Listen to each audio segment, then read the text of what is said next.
Find your future by exploring your world. The Massachusetts School of Law challenges their students to explore the important issues of our time, learning from experts in fields like politics, sports, and business law. From first-hand accounts and dramatic reenactments, in-depth conversations with society's leaders, from historians to lawyers, from high-tech professionals to environmental experts. The Massachusetts School of Law at Andover presents MSLAWTV190. In 2013, the military's ban on women in combat was lifted. Today, many women are serving in the military and in combat, which means women soldiers and veterans suffer injuries just like their male counterparts, including PTSD, traumatic brain injury, suicide, homelessness, and sexual assault. Hello, welcome to MSLAW.edu. I recently learned that 28.7% of female veterans commit suicide, and for many, it results from being sexually assaulted while in the military. If sexual abuse is a systemic problem, what is being done about it? New Hampshire Senator Jeanne Shaheen discusses women in the military. We've had women who are in combat, even though they may not officially have combat roles. We've had that for a very long time. But women make up almost a little over 15% of our military today. And so they play a very important role, and we're seeing them rising to higher and higher ranks. I'm very proud to be able to say that the highest ranking woman in the military right now went to the University of New Hampshire, General Lori Robinson. She's the first woman to head a combatant command in the military. She heads NORTHCOM. And so her experience and the experience of so many women shows just the important role that they play in the military. I wonder if you might comment on some of the problems we hear about with respect to ill-fitting equipment and gear by women, and I would surmise that that would contribute to injury, so I'd like you to talk to us about that. Well, this became an issue as we were working on the Defense Authorization Bill for the upcoming year, which is still going through Congress, but as it was going through the committee, this is something that I worked on and a number of the other women senators on the committee worked on, so that we can have the Department of Defense do a report on exactly what the impact is of the ill-fitting equipment and clothing and boots that women often find. And as you and I know, you can do a better job when you're comfortable in your clothing, when you're working with equipment that fits you, and this is a challenge that women in the military have. And so I'm looking forward to getting that report so that we can make sure that our procurement system, the way we order uniforms and boots and other equipment that women use, is going to work for them in the same way that hopefully it works for the men serving in our military. It's kind of funny. I start my day usually with my shoes, and I say, okay, I'm teaching today, I want to be comfortable, and I dress up from there. Absolutely. And if you have, as you know, if your shoes aren't comfortable, you're going to have a very long day. And I think for our women who are serving in the military, if their boots aren't comfortable as they're in theater or doing exercises or whatever they're doing, it's going to really affect the work that they do. I'm certain that's right. And also I understand that vests that they wear can be a problem because they don't fit them correctly. Absolutely, and it's an issue about safety. It's an issue about health, making sure that people are not affected adversely by wearing vests that aren't the right size. So it's important for us to get this right, and that's why having DOD do a report to see what the impacts are, I think is very important. I think the public would say it's so unacceptable to have women in the military with gear that doesn't fit them properly. Absolutely. So we're on the same page on that. I wonder if you might discuss the medical care that's available to women in the military, because I'm told that they don't receive adequate gynecological care. Well, what we have found is that the care is good in the military and in our VA system, but it's a system that was designed for men, and now we're actually making sure that as we have more and more women who are being served by the healthcare system, we need to make the changes that women need in order to get the health care that they deserve. And one of the things that I've worked on is the access to contraceptives. We know that the incidence of women with unintended pregnancies in the military is much higher than it is in civilian life. So I want to make sure that women get access to information about medically approved contraceptives, that they have the standard that is out there in the private sector for access to care. And that's one of the things that we included in the defense bill a couple of years ago, and now that's being implemented by the military. And I think it's something we need to stay on top of to make sure that women are getting that standard of care. And it's so important that you women are in the Senate, and we'll address that a little bit later, but that will help ensure that women get the type of medical services that they need. Absolutely. I just joined with Senators Murray and Blumenthal on a letter to the Secretary of Defense and making sure that that is getting implemented in the way that it should, so women get access to that care. Terrific. Do women, you know, as a follow-up question or two, do women have birth control availability in the military now at a decent percentage? Well, they do, but one of the challenges is access to that when women are serving in other countries that may not have the same kind of access to in theater. And women who are serving in Afghanistan, for example, in Iraq, one of the things we saw is that it was not so easy to come by contraceptives and the kind of access to reproductive health that women really need. And so making sure that not only is that available to women, but that there's they can plan ahead in order to make sure that they have what they need if they're going into a country or into theater where they're not going to have access to pharmaceuticals or to whatever they need. And although I want to talk about sexual trauma in the military momentarily, let's assume for a moment a woman is raped while she's in the military. Does the government assist with respect to counseling and/or abortions? Well, anybody who gets their care through the government is subject to what's called the Hyde Amendment, which means that the government won't pay for an abortion unless it's a case of sexual assault, rape, incest, or the health of the mother. And so women in the military now, thanks to an amendment that I was proud to sponsor in the 2012 defense bill, they are able to get health coverage to get an abortion if they're the victim of rape. And thank you for that. It's been long overdue that our women who were serving, who are protecting that right for women civilians, didn't have the right themselves to have their health care cover that if they were victims of rape. And so it is a step forward, and we need to, again, make sure that it gets implemented in a way that provides protection for all the women who are serving. Perhaps the most pressing problem, as I see it, is the sexual trauma that occurs to women that are in the military. I've read numbers that suggest 10% of all military females are raped, another 13% endure some type of sexual assault. So unacceptable. What are we doing about it? Well, we're doing better than we have been in the past, but we need to do more. First of all, I want to go back to the healthcare system that we need to make sure is addressing the needs of our service women and our servicemen, for that matter.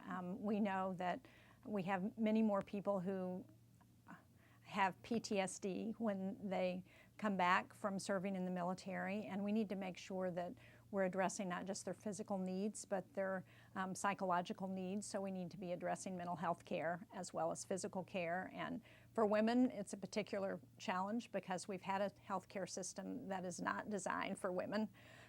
So looking at how we can provide more help for women veterans and for women serving in both of those arenas, I think, is very important.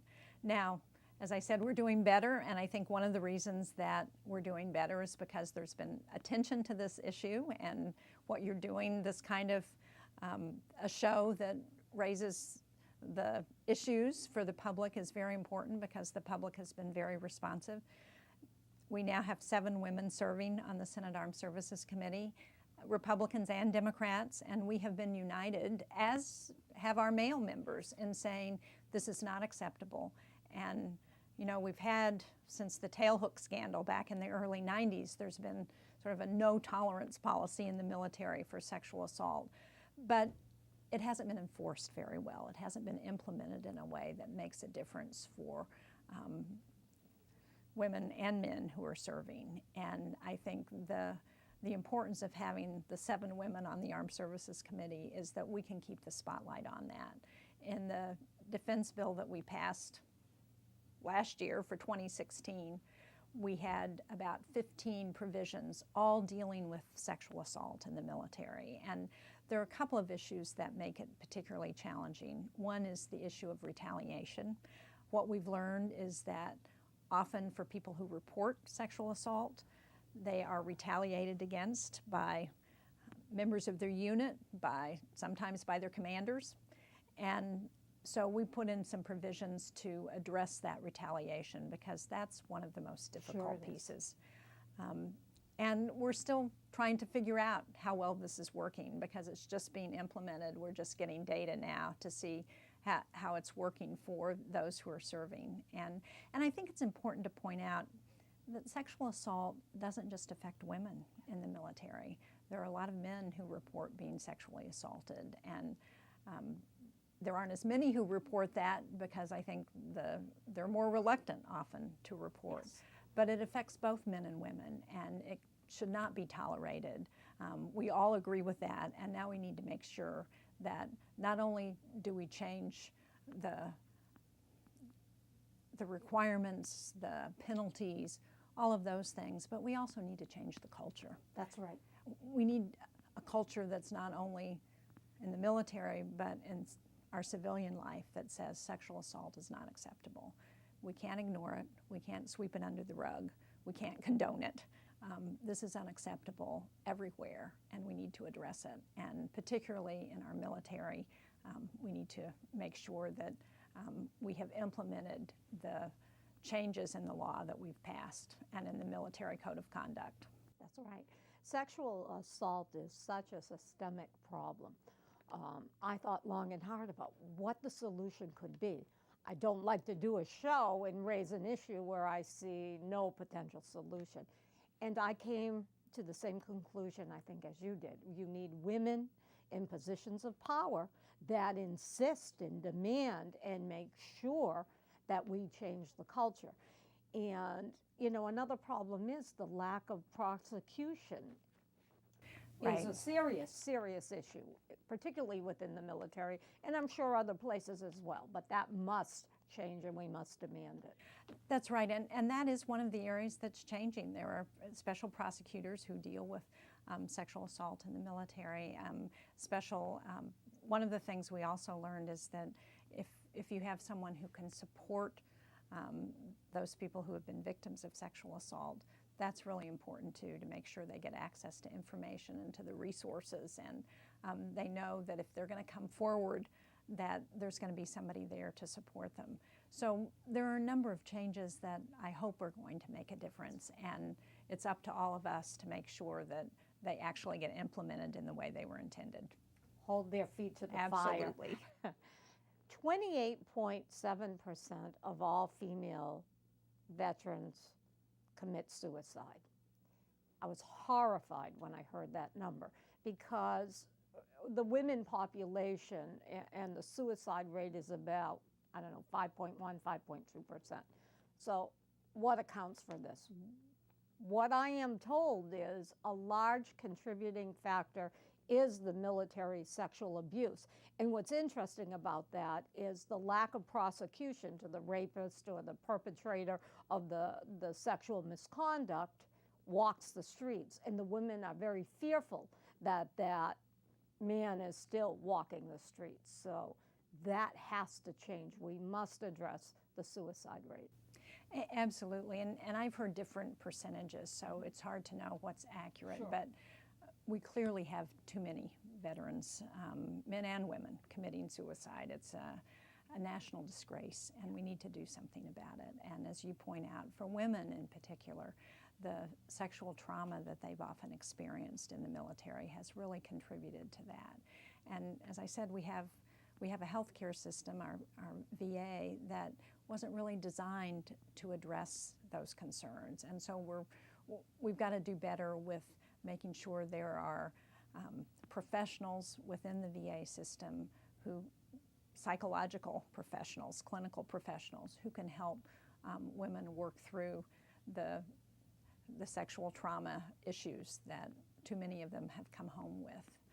It would seem to me that our service personnel, men and women, would expect that the country would protect them during their Absolutely. years of service. So I think we've got to do whatever it takes to do exactly that. There's no doubt about that, and as you point out, that means we all have to be accountable, both elected officials, particularly those of us who serve in Congress, who are on the relevant committees, but also the public. Yes. And one of the, in New Hampshire we have a wonderful program to help people who have returned from our Guard and Reserve, who have come back from serving. And what's been so successful about that is that it starts before they even leave. So people work with families. They work not just with the individuals serving, but they work with their families in their communities. And we've had a wonderful success rate, both in terms of preventing suicides, but also helping keep people who may often have problems with their marriage, keeping the marriages together, keeping people in the Guard and Reserve so that they don't have such awful experiences they want to get out.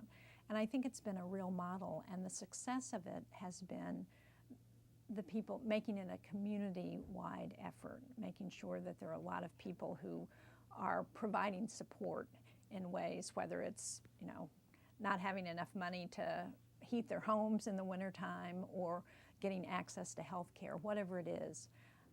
And I hope that we can look at the models that we have in New Hampshire and other states and say, this is what we're going to do at the national level. So important, although I didn't plan to talk about this, homelessness, 1 out of 4 homeless people is a veteran. And women tend to be the largest growing population Right. of homeless. So I think you're so right on that we must address. And we must look for guidance to states in which they have implemented, such as New Hampshire, a successful program. That's right, and I think as there's been more attention to the plight of homeless veterans, there have been more resources. The numbers have actually gone down in the last couple of years, but still too many people. That's right. So we've got to do a better job. Yes. And I don't want to hear going forward that women are more afraid of being raped than they are of the enemy. We must stop that. Absolutely, and again, we've got to, and I think the more, as you point out, the more women we have in positions of power, the more women we have rising in the ranks of the military, the better we will be able to address this issue and implement changes that make a difference. Are there any other issues you would like to discuss this afternoon? Well, again, I think making sure that we keep the focus on this issue is the best way to address it. Periodically, as it's come up, when it came up in our academies, we saw sexual assault in some of our military academies. There was attention to it, and then it died down, and there was some backsliding. Well, we want to keep the attention on so there's no backsliding this time.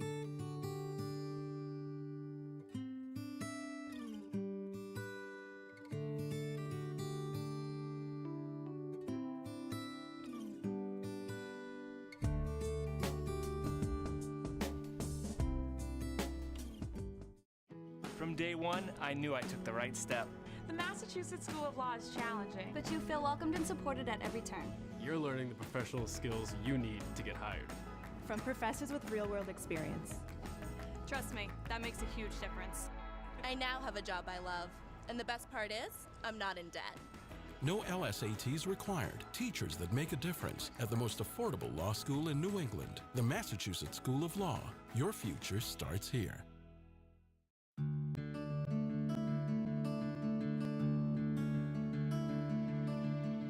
Jen graduated from the University of Alaska and wanted to get her master's degree.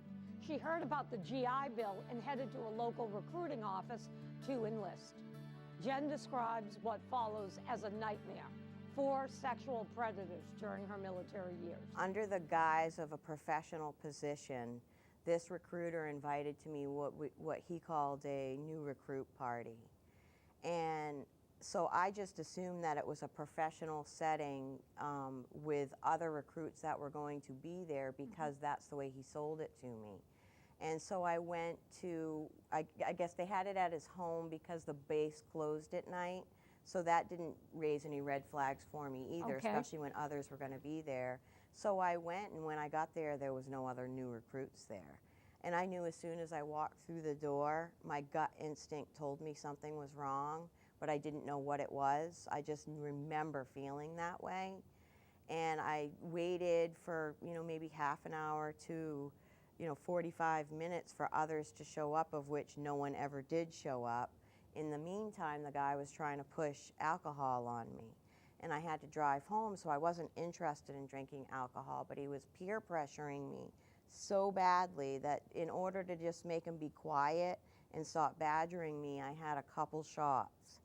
Well, after those couple shots, and he continued to try and push alcohol on me, I finally got angry and stood up and was going to leave, but when I stood up, I was not right. And I ended up having to go into his living room and lay down on his couch. And as a result, I don't know if, I'm pretty sure based on what I've read in research that he drugged me, and because of the way that I passed out and became basically motionless. Like I could see, I knew what was going on around me, but I couldn't move. And after I finally woke up, it was dark, all the lights were off in the house, and he was picking me up and carrying me into his bedroom. And he raped me. Did you report the rape? No, not right away. Why not? Because I hadn't even left for basic training yet. And I was afraid that if what do? You go into your commander and say, hey, your recruiter just raped me, and then what does that do to my career? I was still trying to figure out, I didn't even know about drugging and stuff like that yet, so I was still trying to work through what happened. And if I had a role in it, did I drink too much? Did I do something wrong? Which is typical of someone that goes through that. And so I was too confused trying to figure out what had happened to even get to that point to report, because I didn't know what sexual assault, rape, drugs. I was a small town rural girl. I was naive and just had no idea. So I didn't right away. I didn't because I wanted to safeguard my career. In essence, had I reported, knowing what I know now, my career would have been ended before it had even started. Which is probably a pretty typical response, and we'll talk more about females and rape within the military in a little bit. I want to stick, Bill, with your story, if we may. You're assaulted again at a combat communications squadron in Maine. Yes. Tell us about that. Well, before I came home back to the Combat Communications Squadron, I had learned that the recruiter had done to others what he had done to me from someone that was actually in the same squadron as me. And that person didn't know what had happened to me. So when they told me what happened, I got immediately angry because I basically saw the modus operandi of this person flash right before my eyes. He did exactly to them what he did to me. Sure. So I called him and told him that when I got home, I was going to report him. So that was my experience, was as soon as I got home, I was going to report him for what he did to me and this other person. It all made sense. And when I got back, he was gone. So I felt somewhat safe.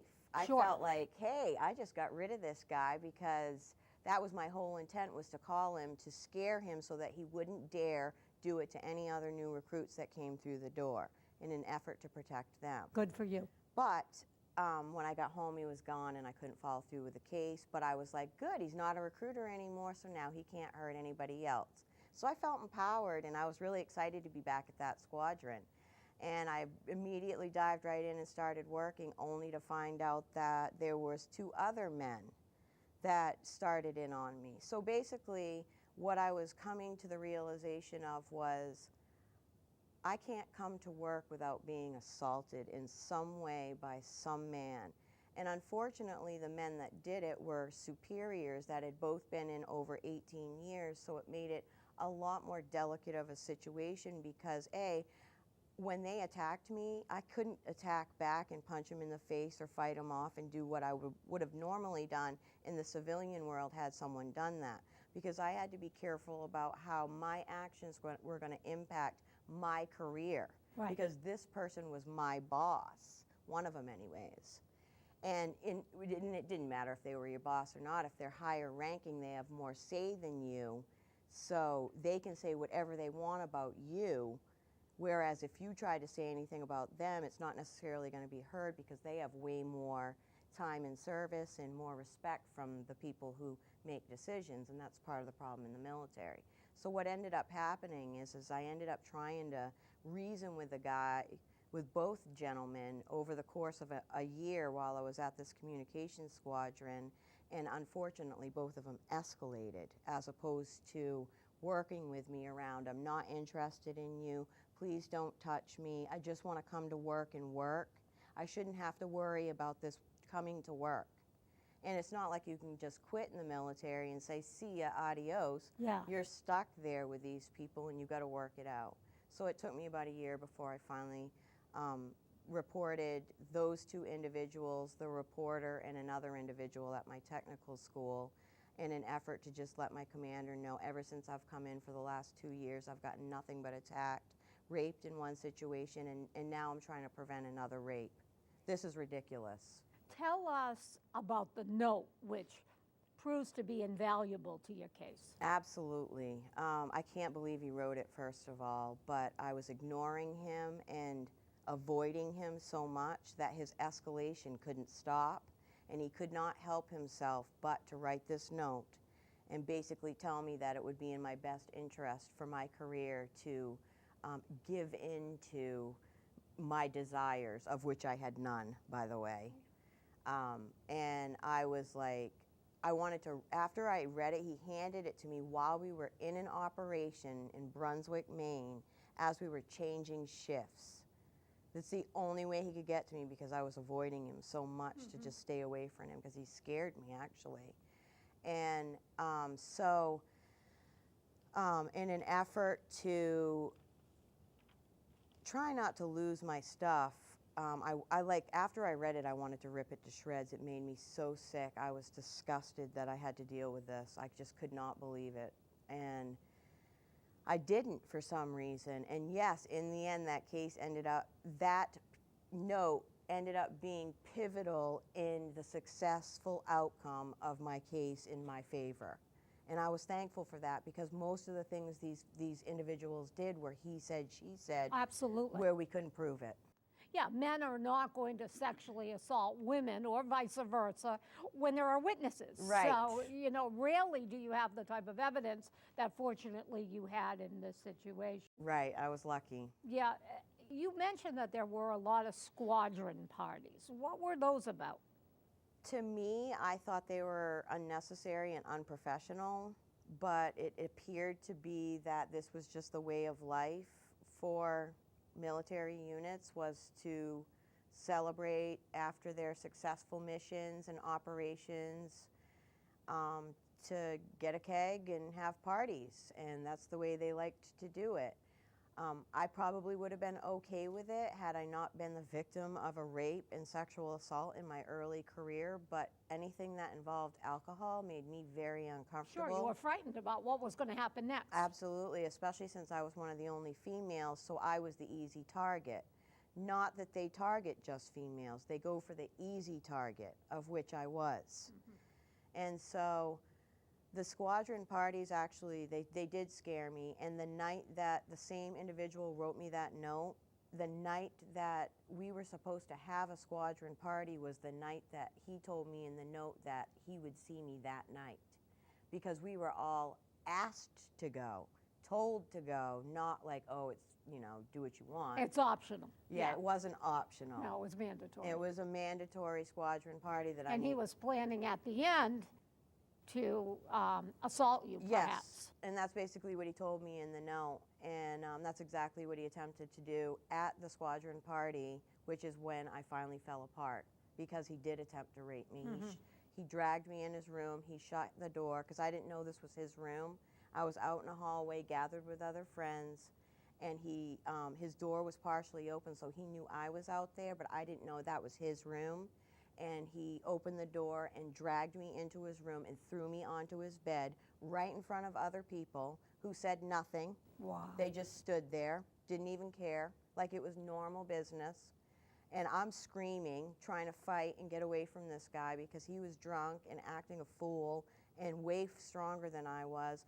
Someone came out of the bathroom who actually happened to be a friend of mine and stopped the incident, and was actually another witness to the case to help us actually successfully win in the end. Wow. There's some more sexual harassment by a tech sergeant. This guy, he wasn't my immediate supervisor, but he was a high-ranking individual, and he was a little different than the other one that was my immediate supervisor. The other one would get angry when I would reject him or tell him not to touch me or ask him not to touch me.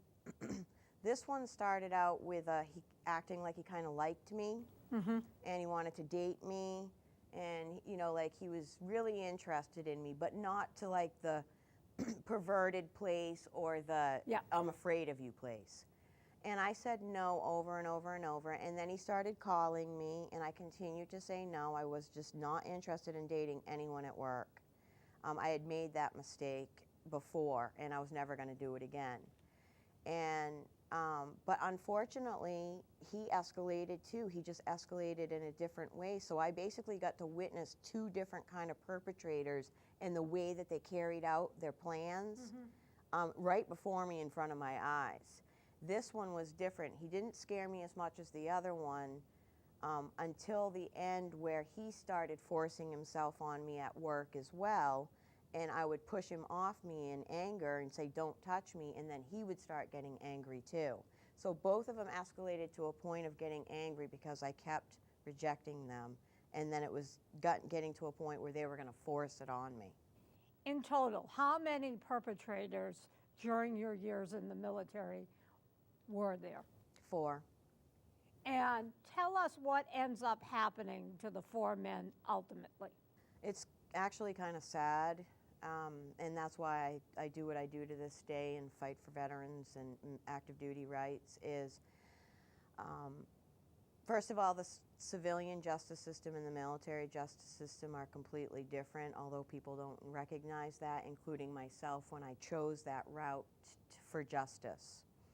What I learned in the context of going through a case in the military is a bunch of things. When we tried to move forward with the 4 individuals that I finally reported after 2 years of service, we found out that because the recruiter quit his full-time job and left the military, that we didn't have jurisdiction because he was in a southern state. So I was told the only way we could get any justice with this individual is if I went to the state that he was living in, which was absolutely not going to happen while I was serving in the U.S. military. The second guy was considered an active duty technical instructor at Keesler Air Force Base, so he was in the active duty Air Force as opposed to me, who was in the Air National Guard. We didn't have jurisdiction over him. Only the active duty military had jurisdiction over him. My National Guard commander did not. So that we found another loophole. The third and fourth individuals were at my squadron, so my commander had jurisdiction over them and was able to move forward with cases. We did move forward with both the cases. We had way more evidence for the individual that was my supervisor, including the note and the witnesses. The other one was more of a he said, she said. But because other victims came forward and said he did it to me too, he did get punished despite not getting the punishment the other one did. Now here's where things get kind of sketchy.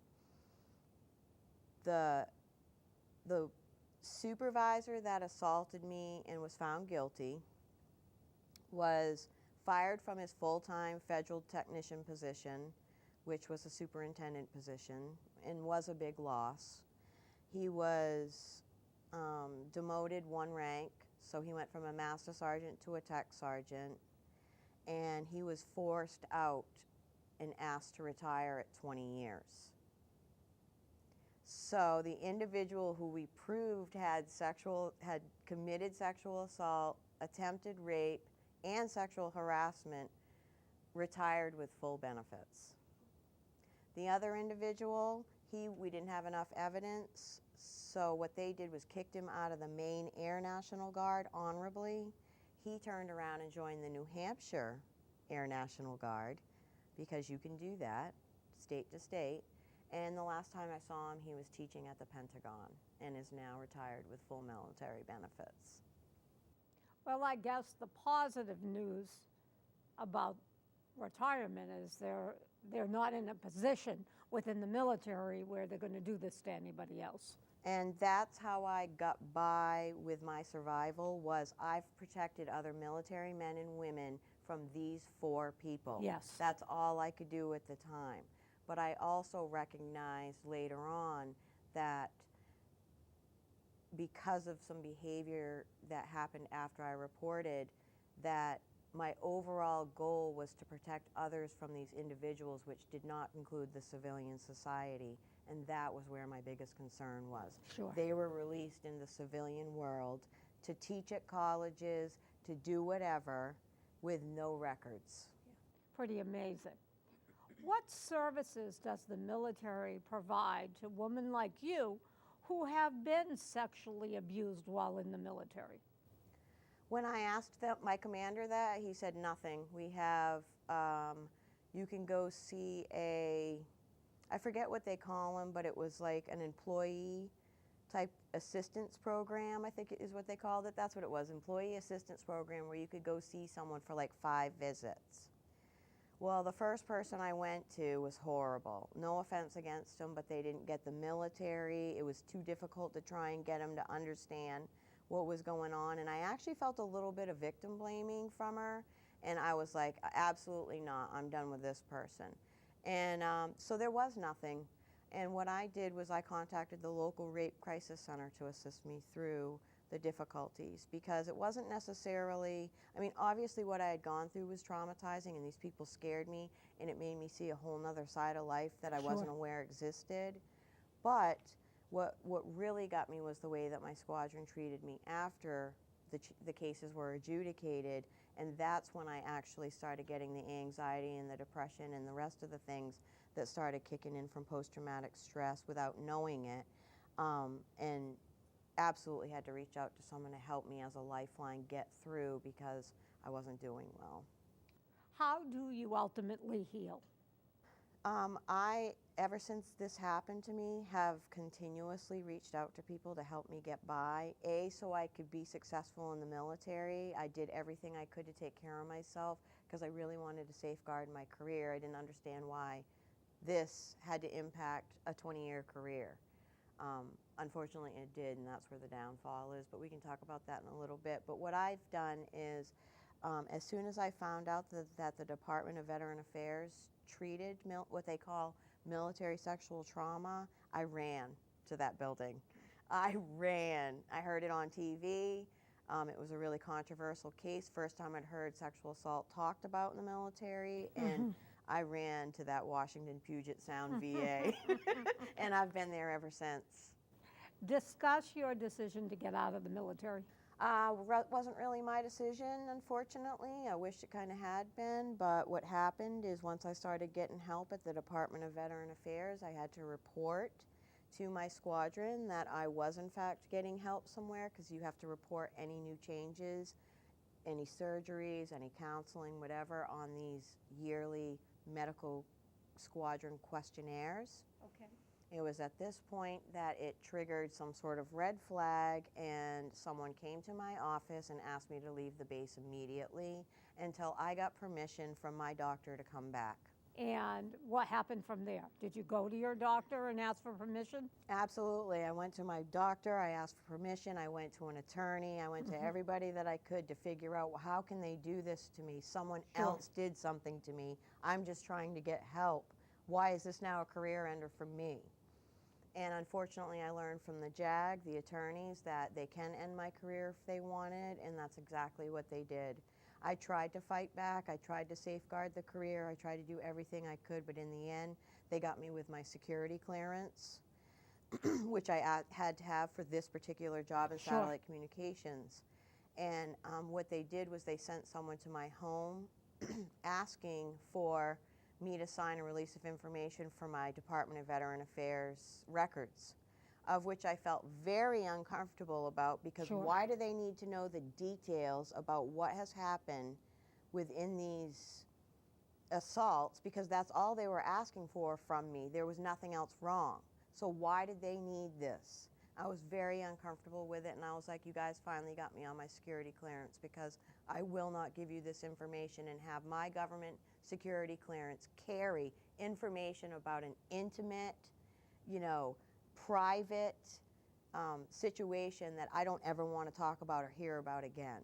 I want to safeguard my life in a way that I can have a career and keep moving forward. And I couldn't have done that with basically a tainted security clearance, so I refused to give them the information. And then you left the military. That's why I had to leave. The normal female suicide rate for non-military women is 5.2%. For a female veteran, it's 28.7%. In your experience, what accounts for the high suicide rate? Feeling like you don't have anywhere to turn. I started feeling suicidal in my second squadron because of what I had experienced at my first squadron. Meaning the sexual abuse. Right, the sexual abuse that occurred there. I had to leave that squadron and go to another squadron in order to feel like I was in a safe environment and I could continue with my career, because things had completely went down the tubes at that squadron. I couldn't be there anymore. They didn't want me there either. But unfortunately, at my second squadron, I got the same kind of treatment. Not the sexual abuse. This time it was this was a more professional squadron as far as sexual abuse and rape and stuff like that. It wasn't like seedy like the other squadron was.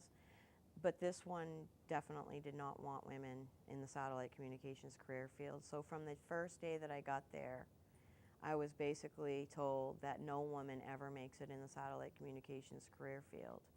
And so I hoped that instead of, I was thinking, well, I'm not just any woman, first of all, and I'll show you guys what I'm made of. I'm from Maine, I work hard, I've been working hard, and I'm gonna show them. So I worked basically twice as hard to learn that I was half the man in the end. And what I did was I worked so hard that I would burn myself out trying to prove myself to people that I would never be able to prove myself to. And it was really hard, because you would think that the hard work, team spirit, positive attitude would all make someone eventually accept you, no matter how mean they were, and it didn't work out that way. Unfortunately, they really pushed me to places where it felt like I was in a domestic violence relationship that I couldn't escape from. The emotional abuse was just as bad as the sexual abuse, as far as what I'd already been through. And so, I mean, I would leave that place and want to die, because I just could not understand why they wouldn't accept me simply because I was a woman. And of course women can't fix things, so, which is not true. They've been Rosie the Riveters. Except in my case, it is true. I can fix nothing. Well, our Rosie the Riveters were fixing things in World War II, and you're going to tell me I can't fix something in 1990 something? Because you're a woman, right. That, or right, you can't exactly. troubleshoot. I just thought that was preposterous. Yeah, it is really. But that's the way it was. They didn't want me there, and they finally got me out.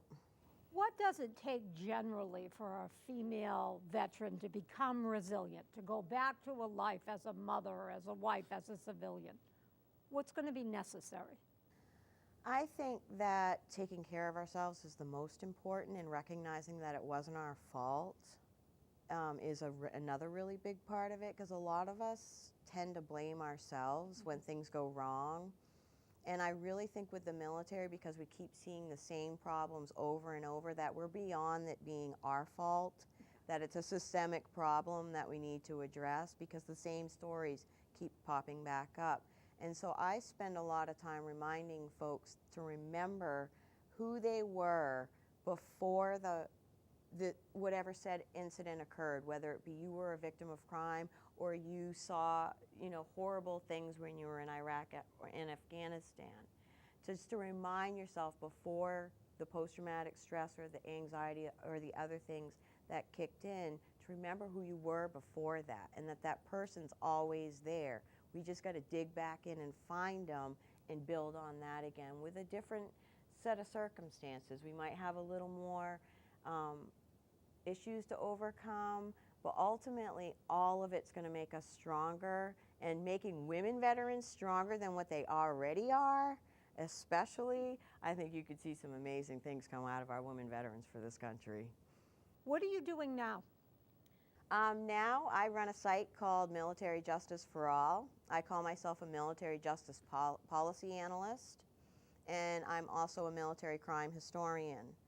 So while the DOD is in the news downplaying that it's not that big a deal and things are under control, I'm actually doing the research to show that it's not under control, base by base, to show them that we don't just have a sexual assault and rape issue, we have a homicide issue. It's much worse than a rape and sexual assault issue. And so I'm going through right now and I'm collecting all that data, because no one's done it yet. It's unless you go to each individual newspaper and TV station, you can't see collectively what's happening at each base. You're only getting pieces of information here and there. I'm pulling it all together so you can see big picture. This is how many homicides happen in 1 month in the U.S. military. Who is killing whom? It's interesting. It's mostly soldier on soldier, soldier on wife, soldier on female soldier. And there's a lot of, when I say soldier on soldier, there's a lot of males that are getting killed too. It seems to be the more personal crimes of stabbings, less so with the use of guns except overseas. We saw a lot of cases that were suspected homicides. Upwards of 30% of the females in Iraq alone that have died in the wars have died from homicide, suspected suicide, or unknown causes. That's what got me to look in further into the issue when I saw how high that number was. And so overseas, it's more gun-related injuries that they can easily say are suicides, even though the parents are kicking and screaming, saying my kid would never commit suicide, and giving proof. And then back in the States, it's more an unraveling of sorts and personal crimes where they're beating someone to death or stabbing them to death because, we have the military recruited violent felons for years to help supplement the forces over in Afghanistan and Iraq. So we've got those people embedded in our military. And then you've got the folks who've got really bad post-traumatic stress, especially our folks with traumatic brain injuries, where I'm concerned about, because they don't have control over themselves because of the traumatic brain injury, and they're not getting the proper help that they need when they're actually reaching out for help, because the military doesn't have it. And so you're seeing like an unraveling of sorts with these folks where they overreact and end up hurting someone when they didn't necessarily mean to, but they're trained to be a war fighter. Sure. So you've got two different elements. You've actually got the hardened criminals, and you can tell from their behaviors and what happened up to the committing of the homicide, versus the other ones where if they had it to do over again, it wouldn't happen. both caused by the military, them letting felons in and them not helping the troops over here. Domestic violence is another issue that we really need to deal with. Wives are getting harmed from their husbands who are not doing well. You describe Onyx, your lovely dog, as your Prozac. Yes. Tell us about that. Before Onyx came along, I got her in May of 2013. I couldn't go anywhere by myself. I was married and had been for quite a few years, and I just really depended on Lee to help me survive in the world, but it was hurting our relationship. Instead of having a symbiotic relationship, it was more needy, because I'm a rape victim and sexual assault victim. I didn't want to go anywhere by myself anymore because I knew what could happen. That's when I got hurt, was when I was alone. So that's my biggest vulnerability, and the anxiety that it's since given me just to be able to survive in life. But after I got her, she helped me take those steps to independence, and she helped to bring my overall anxiety down. And she also gave me the strength to reach out to programs where I would have to go away for a couple weeks and get treatment. So I dared to go to these places because I had the dog to feel safe with. And so as soon as I got her, started reaching out to all these places to get help, and went away for 2 weeks at a time like I never would have done before. And all this helped me take the steps to get even healthier, and it's all just kind of built on each other. Final comments for the audience? Just that I do what I do because I want to prevent these crimes from happening to other people. I could have let this completely take me down and push me into the deepest depression I've ever experienced in my life, but I refused to do that. I refuse to let what's happened to me in the past impact my future. And even though I might be coping with some disabilities that slow me down, that's all it does, is slow me down just a little bit. I want to keep moving forward and keep doing things and keep bringing up the real information and issues that will help our military members, men and women included.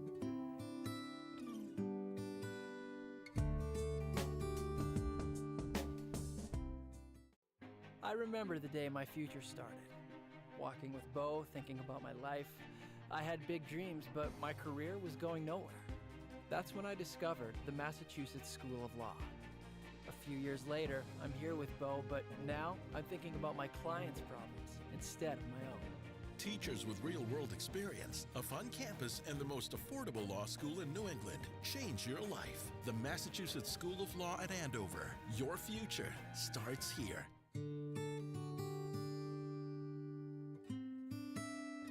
A Massachusetts School of Law student inspired a group of MSL alums who are now practicing lawyers to get together and form a group to assist veterans. Let's hear why.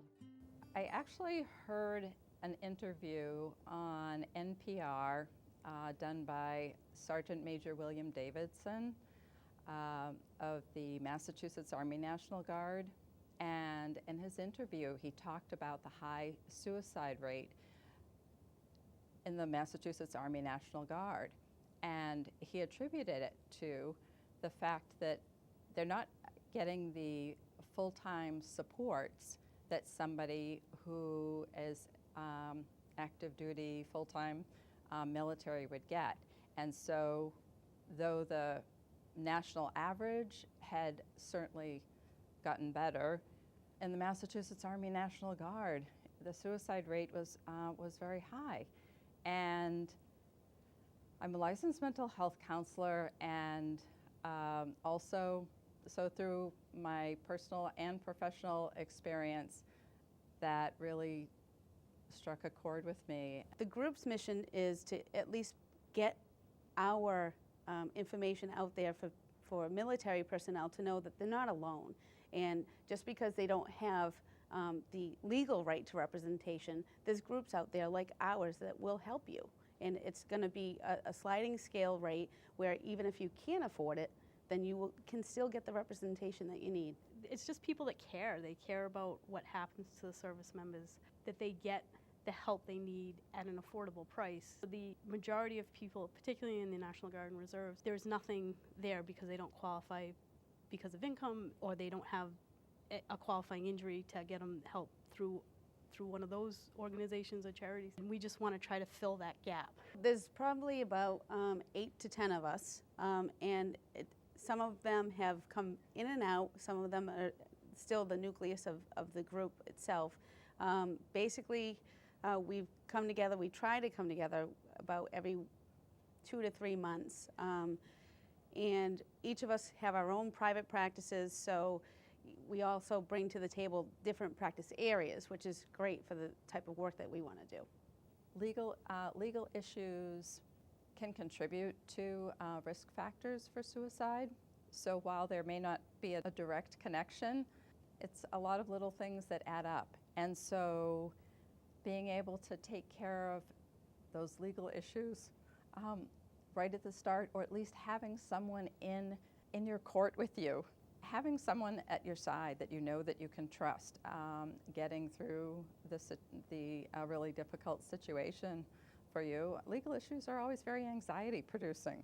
I myself am not military, but I have a lot of family military, and many of them have gone overseas, and I see that when they come back there's a lot of issues.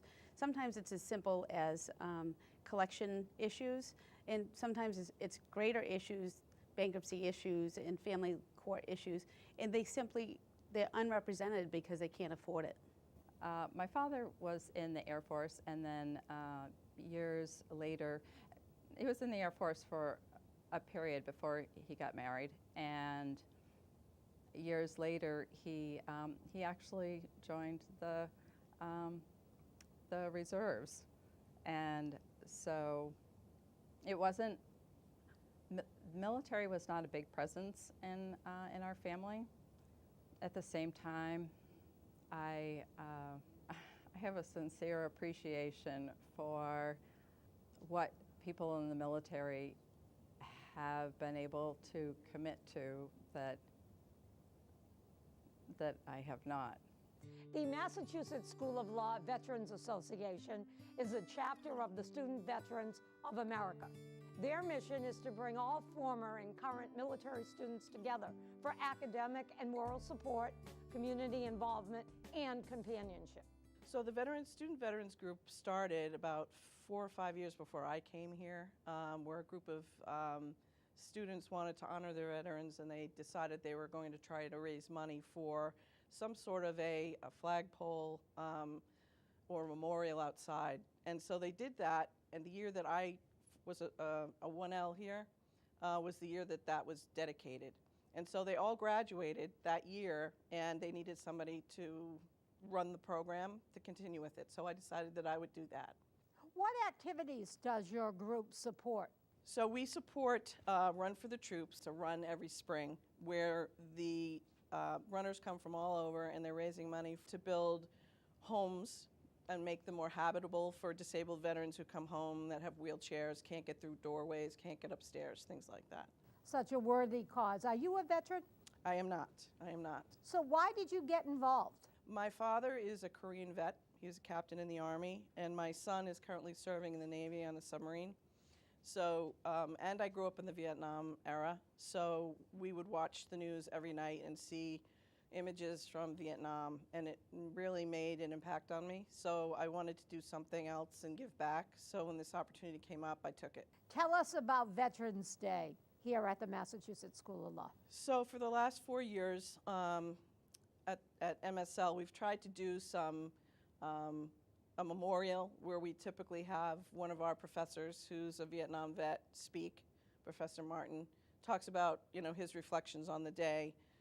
Sometimes we have a third party come and read something an excerpt out of a book that's appropriate for the day.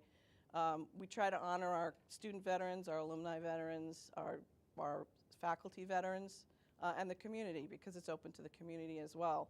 And it's usually about a 20-minute program that we do, but we want to keep it going.